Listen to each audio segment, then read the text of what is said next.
As you learned from the introduction earlier this evening, the Festival of Ridvan celebrates Baha'u'llah's announcement in Baghdad of his mission to his family and closest followers. This play is based on that event. Each day in the Ridvan garden, gardeners picked roses and placed them in Baha'u'llah's tent. He would then give these roses to visitors as gifts to his friends and followers in the city of Baghdad. This is the story of a rose in the Garden of Ridvan during the days when Baha'u'llah was there. This short play begins by taking you on a journey back in time to Baghdad in 1863. During this time, I would like you to close your eyes and imagine what it might be like as you listen to the description in the poem. I will tell you when to open them again to watch the play. Close your eyes and come with me beyond this place across the sea, until we reach a distant land of mosques and desert caravans.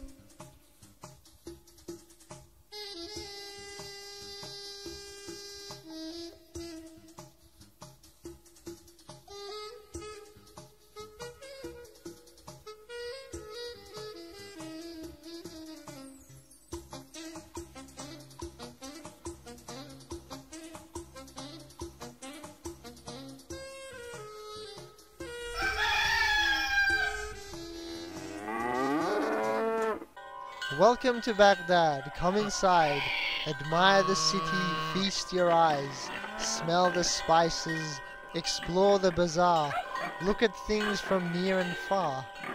And when it gets too hot, we'll go to a river that I know. It's called the Tigris, perhaps you've heard. Upon its banks rest beast and bird. Sit and feel the breezes blow, and don't forget this is long ago. So we're walking here, we can't take a plane, or drive a car or hop a train. In fact, it's 1863, 100 years before you or me. But that doesn't matter, because here we are outside the city, beyond the bazaar, sitting by water, enjoying the sun, in April, when spring has just begun. If you look yonder, you can see beautiful flowers and blossoming trees in an island garden, and if you want to go, we can take a boat, but you have to row. Ah, here we are upon the shore. There's so many pathways to explore. There's oranges and figs and cypress trees. Smell the jasmine, but mind the bees. Pick some lilies and watch the butterflies. And now, it is time to open your eyes. Behold, these roses, scarlet in hue, their beauty and scent is rivaled by few. So rich and velvet, the color of wine, perfect exemplars of nature's design. They give delight to everyone, though their blooming has just begun.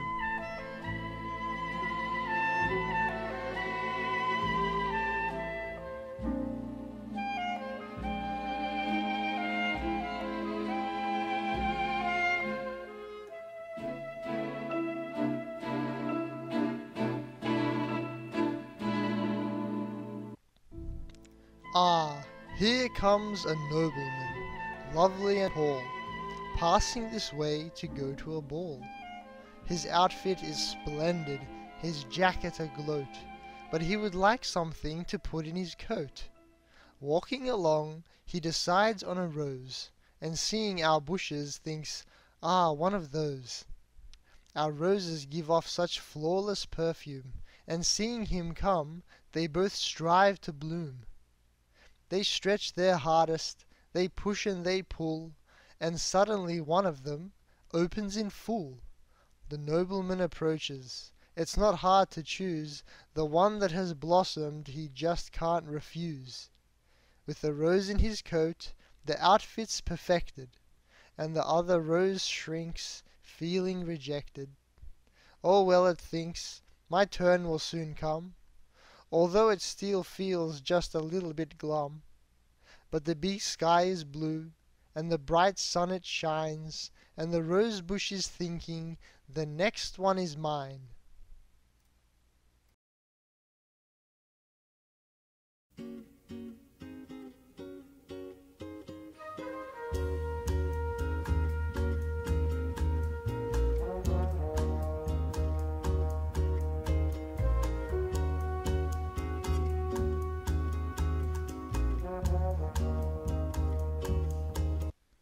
And now comes a boy, not more than 19. He wants a flower vibrant in color, with a fragrance like no other. What's that? He detects a wonderful smell. It comes from a rose, that much he can tell.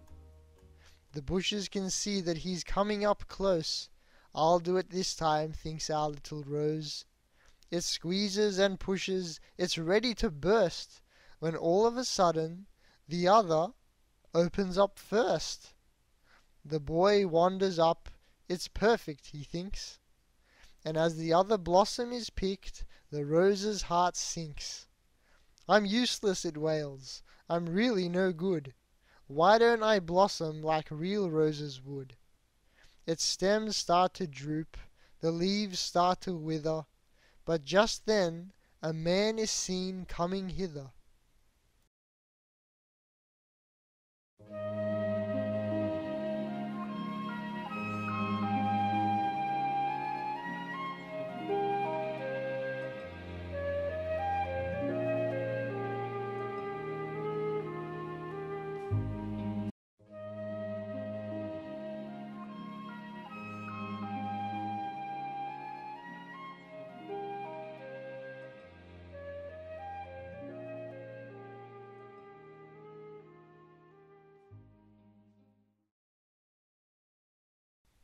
Not just a man, by Jove, it's the king, taking a walk, enjoying the spring. Look at his clothing, his gloves are so gold, it's all so dazzling, a sight to behold. Why is he here, and so finely dressed? He's come here to pick the best of the best.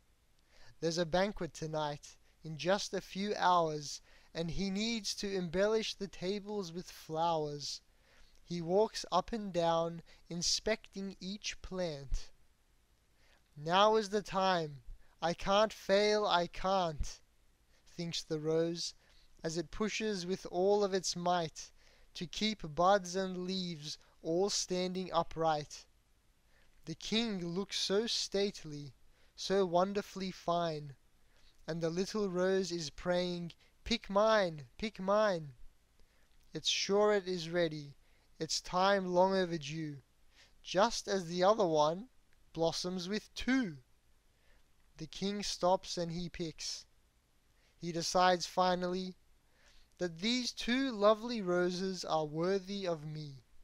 So picking, he adds them to his bouquet, gets on his horse, and rides on his way, leaving the rose bush completely forlorn. The whole plant is wilting, including its thorns. I can't bloom for a lady, a boy or a king. I'm simply a failure, I can't do a thing. Nobody wants me, I've just been discarded, and the little bush weeps, feeling downhearted.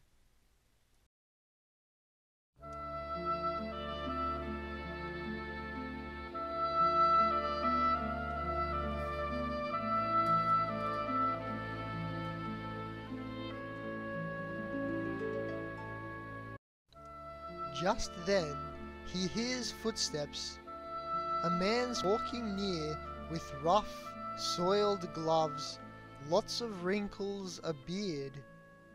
It's true he is humble, without money or fame, but there's something about him that our rose can't quite name. The other bush is offended. I refuse to unfold for gloves such as these, so dirty and old.